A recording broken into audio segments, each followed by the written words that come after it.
I'm Caitriona Perry in Washington, and this is BBC World News America. US senators question Health Secretary Robert F. Kennedy Jr. over his changes to vaccine policy and his leadership of the health department. We are the sickest country in the world. That's why we have to fire people at CDC.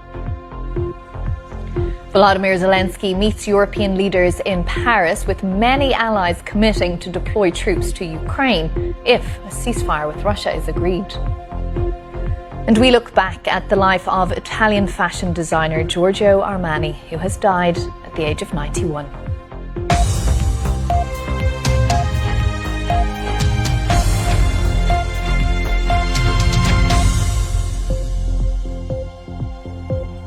Hello, you're very welcome. Great to have you with us. US Health and Human Services Secretary Robert F. Kennedy Jr. has faced a barrage of tough questions on Capitol Hill from Democratic and Republican senators. His appearance in front of the Senate Finance Committee follows widespread criticism of some of his decisions since taking on the role. Well, our North America correspondent Namia Iqbal was following all of this today and joins me now. Namia, we just got a little flavour of it there, but it was very emotional, very sparky at times. And as we saw, it wasn't just the Democrats attacking the Secretary. There were Republican voices there too. It would appear that way, all right. Namia Iqbal, thank you very much for that.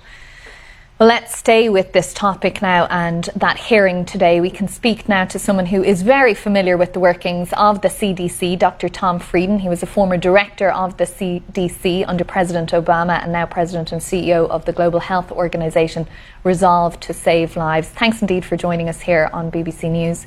Just to pick up on that point about vaccines, because it was such a dominant feature of much of the discussion today, and it follows on from Florida getting rid of vaccine mandates. OK, Dr. Tom Frieden, former director of the CDC and now President and CEO of Resolve to Save Lives. Thank you very much for joining us here on BBC News. Now, President Donald Trump has urged European leaders to cease buying Russian oil and gas, which he said is funding the war in Ukraine. The White House also said that President Trump urged Europe to put economic pressure on China due to its support for Russia's ongoing invasion of Ukraine. Well, that is it for World News America for today. You can keep up to date with all of today's news, of course, on our website. That is at bbc.com/news. You'll find all about the latest British and international and American news stories there. But for now, I'm Caitriona Perry. Thanks so much for watching and do take care. Bye-bye. And thank you for watching. Matt's here tomorrow, thank goodness. Till then, good night.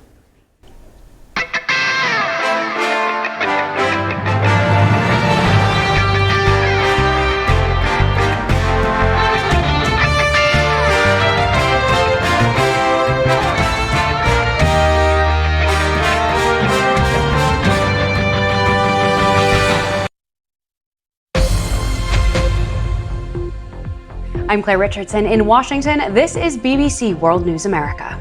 U.S. senators question Health Secretary Robert F. Kennedy Jr. over his leadership and major changes to vaccine policy. We are the sickest country in the world. That's why we have to fire people at CDC. Volodymyr Zelensky meets European leaders in Paris, with many allies committing to deploy troops to Ukraine if a ceasefire with Russia is agreed. And we look back at the life of Italian fashion designer Giorgio Armani, who has died at the age of 91.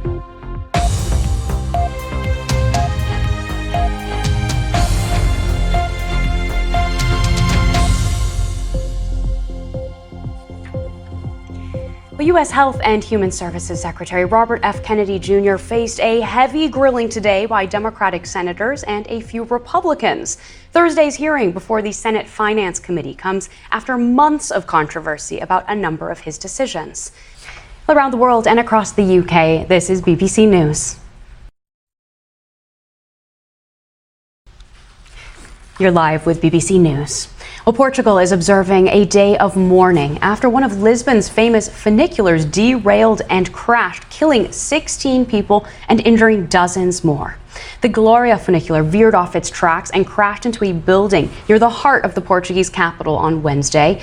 Staying with UK politics, former Conservative Minister Nadine Dorries has defected to Reform UK. She served as Culture Secretary and as Health Minister under Boris Johnson, whom she's a close ally of. The ex-MP telling the Daily Mail, quote, "The Tory party is dead. Its members now need to think about the unthinkable and look to the future." I'm Clare Richardson. Stay with us here on BBC News.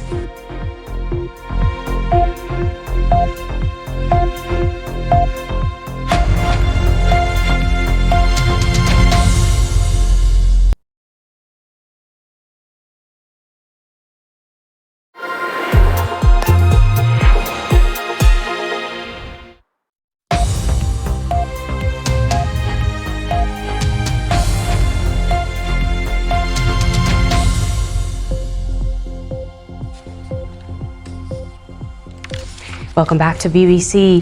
The Trump administration is reportedly looking to phase out military aid programs for European countries which border Russia, that according to various U.S. media reports. Now, this has prompted concern from some European officials worried about the message that it would send to Moscow. And with me, we have Robert Costa, a correspondent for CBS News, who's very recently interviewed President Trump. Bob, it's so good to see you. The whole world is looking at where the U.S. stands right now on ending Russia's war on Ukraine. I read some of your interview. You've quoted Trump as saying that when he speaks to Putin and Zelensky, they're not ready, but something is going to happen soon. And that sounds contradictory on the face of things, but perhaps you could just spell out for us what impression you got from the president as to what his thinking is on this. Well, Bob Costa, it's a pleasure as always to speak with you. Our CBS News correspondent, Bob Costa, here with me in the studio. Thank you. Now, as we've said, U.S. Health Secretary Robert F. Kennedy Jr. has defended his record before a congressional committee. A quick reminder that his appearance follows turmoil at the Centers for Disease Control after he fired its director. And this hearing is the talk of the town. To talk about it here in our studio, I'm very pleased to welcome Ford O'Connell, a Republican strategist. And joining us remotely, we have Joy Cheney, Democratic strategist. Thank you to both of you so much. It is great to see you both. I'd like to begin with Ford to ask what you make of this display of Senate Republicans really giving RFK Jr. a grilling. Okay, to both of you, thank you so much. Thank you so much for your time. I'm afraid our time is up, but I want to thank you so much for your views from both sides. We have Ford O'Connell, Republican strategist, and Joy Cheney, a Democratic strategist, with us for this lively conversation. Thank you. Thank you. Around the world and across the UK, this is BBC News. Israel says it now controls 40% of Gaza City, where the military has increased bombardments ahead of a planned offensive. Lydia, thank you so much. We've been speaking with Lydia Slater. And that is our program for you. Thanks for watching BBC News.